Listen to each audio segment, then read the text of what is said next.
அஸ்ஸலாமு அலைக்கும் ஃப்ரெண்ட்ஸ். உங்கள் ஸ்பான்சரிடமிருந்து உங்களுக்கு ஏதாவது தவறுகள் நடைபெறும் பட்சத்தில் அந்த ஸ்பான்சரை விட்டு இன்னொரு ஸ்பான்சரிடம் உங்களை மாற்றிக்கொள்ளக்கூடிய சந்தர்ப்பத்தை ஒரு புதிய சட்ட திருத்தத்தின் மூலம் உங்களுக்கு வழங்கி இருக்கின்றார்கள். இந்த சட்டம் ஏற்கனவே 2015ஆம் ஆண்டு ஒரு ஸ்பான்சரிடமிருந்து இன்னொரு ஸ்பான்சரிடம் தன்னை மாற்றிக்கொள்வதற்கு ஓராண்டு காலம் கட்டாயம் பூர்த்தி செய்திருக்க வேண்டும் என்ற இந்த சட்டத்தை அவர்கள் 2026 மே மாதம் 24ஆம் தேதி, அதாவது இன்றுடன் அவர்கள் அதை திருத்தி அமைத்திருக்கின்றார்கள்.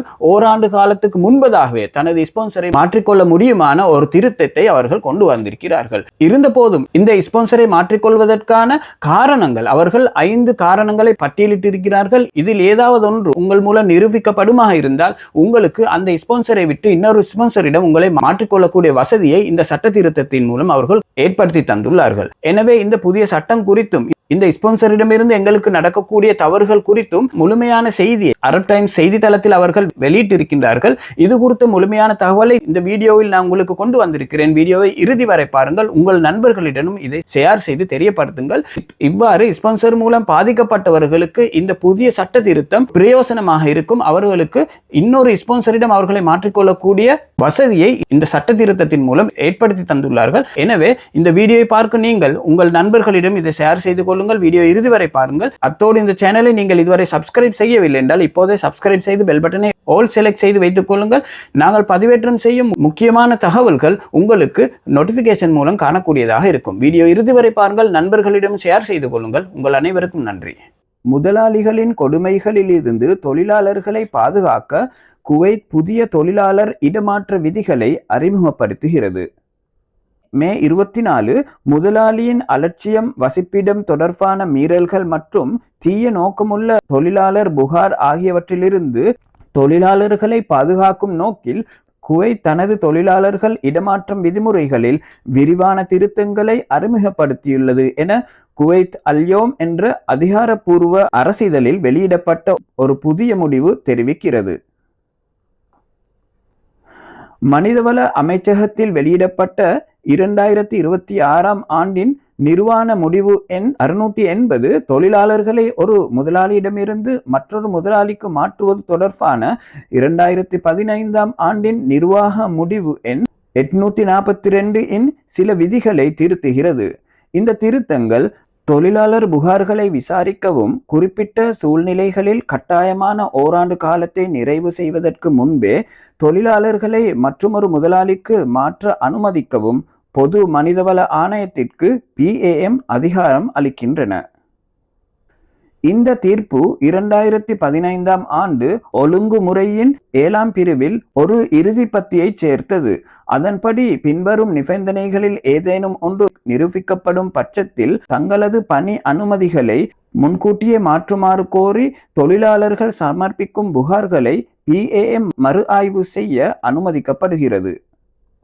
தொழிலாளியின் எந்த தவறுமின்றி முதலாளியின் அலட்சியம் அல்லது செயலிழக்கின் காரணமாக ஒரு தொழிலாளியால் பணி அனுமதி அல்லது வசிப்பிட உரிமையை பெறவோ அல்லது தேவையான நடைமுறைகளை முடிக்கவோ இயலாமல் போனால், வேலையளிப்பவரின் கோப்பு இடைநிறுத்தப்பட்டிருந்தாலோ அல்லது கட்டுப்படுத்தப்பட்டிருந்தாலோ அது தொழிலாளியை வசிப்பிட அல்லது பணி அனுமதி நடைமுறைகளை நிறைவு செய்வதை தடுக்கிறது. வேலை அளிப்பவர் தொழிலாளிக்கு எதிராக ஒரு பொய்யான அல்லது தீய நோக்கமுள்ள தப்பியோடியவர் அல்லது வேலையிழப்பு புகாரை தாக்கல் செய்தாலோ அல்லது அத்தகைய புகார்களை தவறாக பயன்படுத்தி தொழிலாளிக்கு தீங்கு விளைவித்தாலோ, அவரது உரிமைகளை மறுத்தாலோ அல்லது அவரை மற்றொரு வேலையளிப்பவரிடம் மாற்றுவதை தடுத்தாலோ.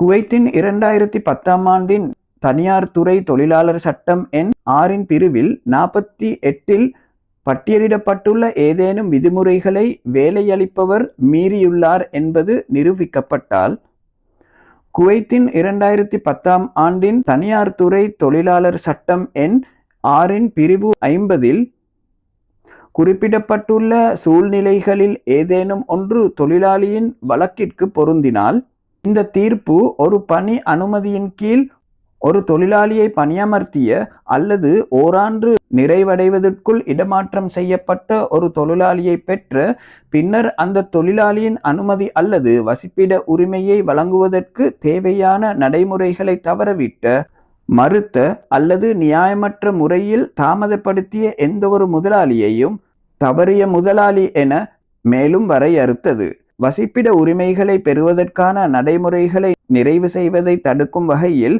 கோப்புகள் இடைநிறுத்தப்பட்ட அல்லது கட்டுப்படுத்தப்பட்ட முதலாளிகளும் அந்த தாமதத்திற்கு தொழிலாளி காரணமாக இல்லாத பட்சத்தில் தவறிய முதலாளிகளாக வகைப்படுத்தப்படலாம். திருத்தங்களின் கீழ் விதிமீறும் முதலாளிகளுக்கு எதிராக நிர்வாக நடவடிக்கை எடுக்கும் அதிகாரங்கள் PAM-க்கு வழங்கப்பட்டுள்ளன.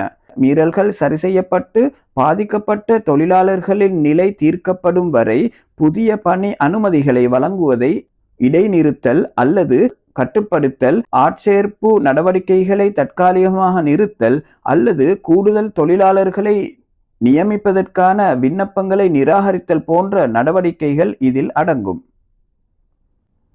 புதிய திருத்தங்களுடன் முரண்படும் முந்தைய விதிகள் அனைத்தும் ரத்து செய்யப்படும் என்றும் அந்த தீர்ப்பில் குறிப்பிடப்பட்டுள்ளது.